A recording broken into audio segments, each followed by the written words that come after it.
The old man suddenly realized that the horse about to be auctioned might be a thoroughbred. He decisively bid 1 guinea, but his nemesis also had his eye on the same horse. The two frantically drove up the price, getting more and more carried away with the bidding. 8. 10 guineas. 11 guineas, sir.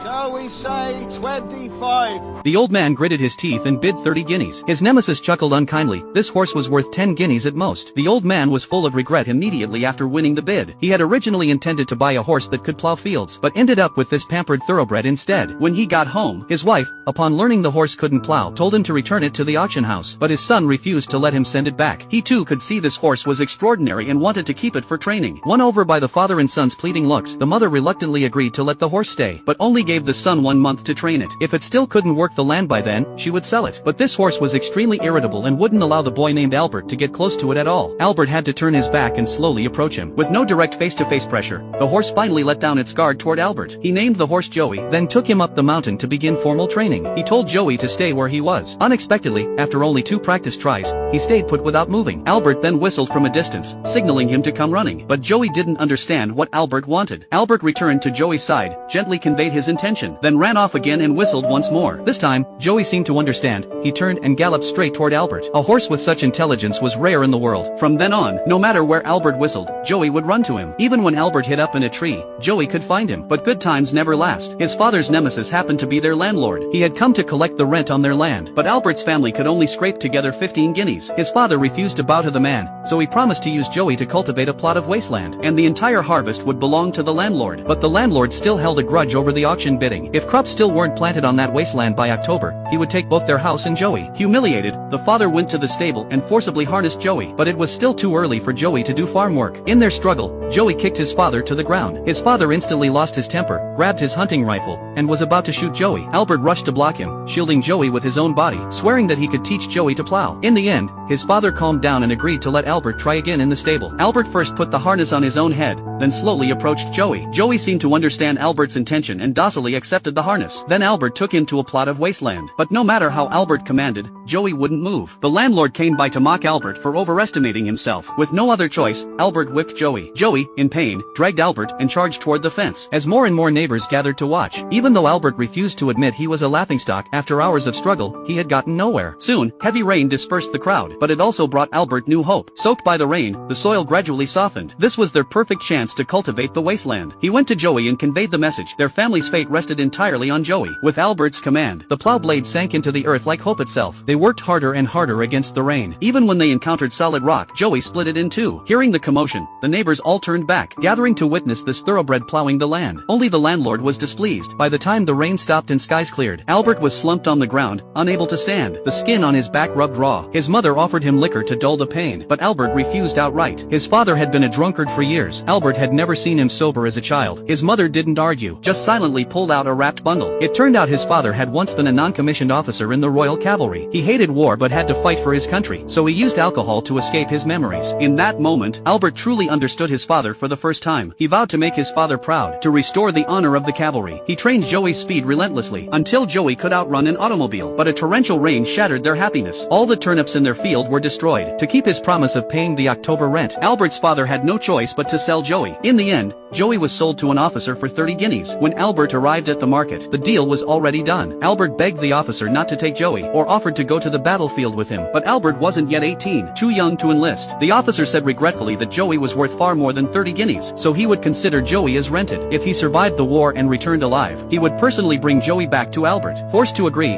Albert had no choice. Man and horse were separated. Before Joey departed for the front, Albert gave him his father's pennant and made Joey a promise. Wherever you are, I will find you, and I will bring you home.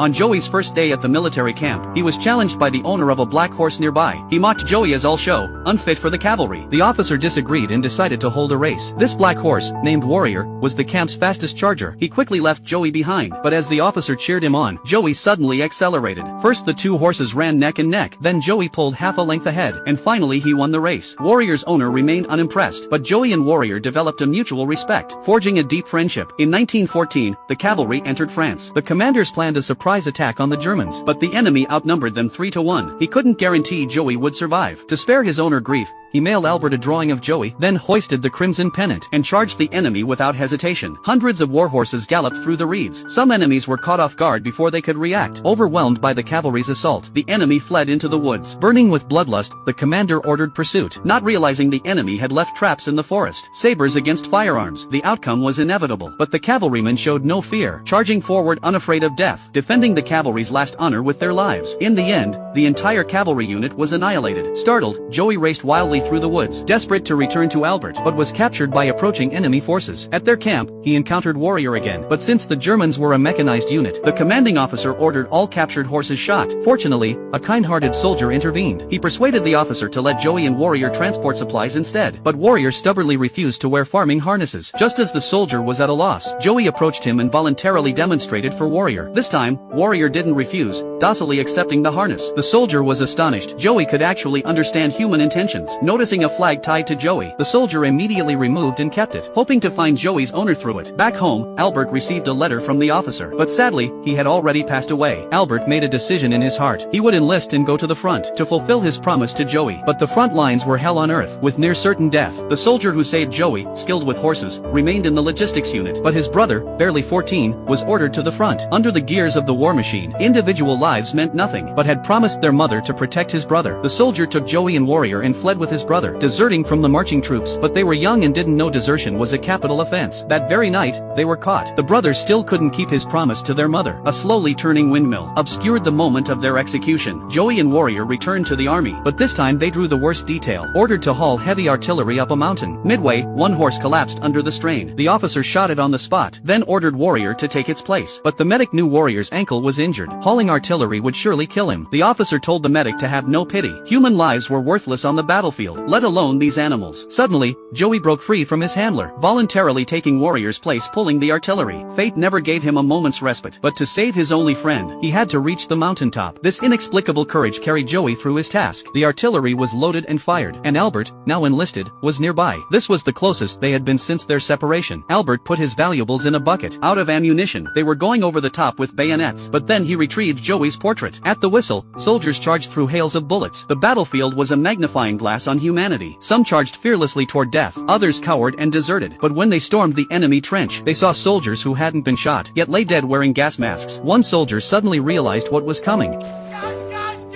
But it was too late. White smoke billowed from the tunnel. Chemical weapons, strictly forbidden by international law. The Germans who released the gas were already retreating in order. Warrior's injuries were now critical. He couldn't go on. Reluctantly, the medic led both horses to a quiet place. Warrior couldn't survive the ordeal of the long journey. Under the red sun, amid Joey's mournful neighs, Warrior slowly closed his eyes. Their friendship ended in that moment. The medic was pulled away by soldiers, leaving Joey alone. The enemy tanks were approaching. Joey didn't know where to run. Tank treads rolled over Warrior's body, trapping Joey in a pit surrounded by barbed wire on all sides. The tank advanced step by step. In a single bound, Joey leaped onto the tank, then ran wildly, directionless, weaving through the battlefield, through wire fences, as if trying to escape the chains of fate. But he became entangled in barbed wire, struggling until exhausted, finally falling asleep in helpless neighs. The next morning, British soldiers spotted the trapped Joey. They took turns whistling, calling out to the horse hanging by a thread. Even in war's cruelty, the kindness hidden in human hearts transcended borders and species. One soldier, eager to rescue the horse, raised a white flag of truce and approached Joey. The enemy immediately fired a warning shot near him. The soldier explained he was going to rescue the horse, and the enemy lowered his rifle. But the soldier had forgotten his tools. As he turned to call for help, he found the enemy soldier behind him, holding a pair of wire cutters. He took the cutters, ready to work, but then they realized one pair might not be enough.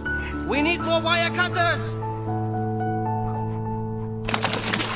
The scene was awkward yet somehow touching. They not only freed Joey together, but also invited each other to visit their homes. In the end, Joey also returned to the British other side. Albert had survived the war, and Joey happened to pass right behind him. A doctor examined Joey's wounds, and said his chances of survival were slim. To spare Joey further suffering, an officer decided to end his life. But just as the gun aimed at Joey, that long-awaited whistle suddenly sounded. Even after all these years, Joey had never forgotten that sound. The soldiers all turned to look. Albert whistled again.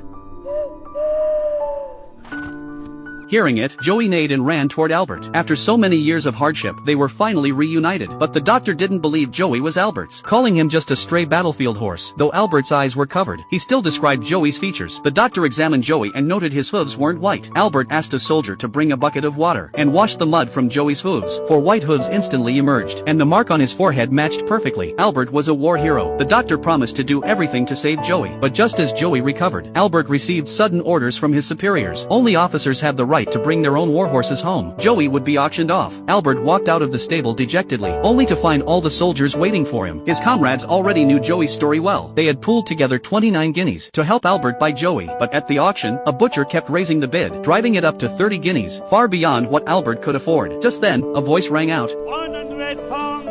The old man indicated that if 100 guineas weren't enough, he could add more money. And just like that, the old man successfully bought Joey. Albert was at a loss. He mustered his courage and approached the old man, asking to buy Joey in installments. But the old man refused, no matter what. He intended the horse as a gift for his granddaughter. Unexpectedly, as they were leaving, Joey suddenly broke free of his reins and ran toward Albert, as if saying a final goodbye. This touching scene moved the old man deeply. Though Albert's heart ached with reluctance, he held back his tears and returned Joey. For him, just knowing Joey would live well was blessing enough. Watching Albert's lonely retreating figure, the old man handed him the pennant.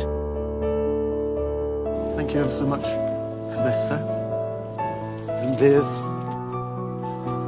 No, not necessary. It belongs to you. With that, the old man walked away gracefully. As the red glow of sunset filled the sky, man and horse finally began their journey home, and his mother was already waiting outside. A gentle embrace could heal all the wounds of every wandering son, and Joey held his head high, eyes bright and steadfast, as if he had never experienced war at all, still retaining his purity and resilience.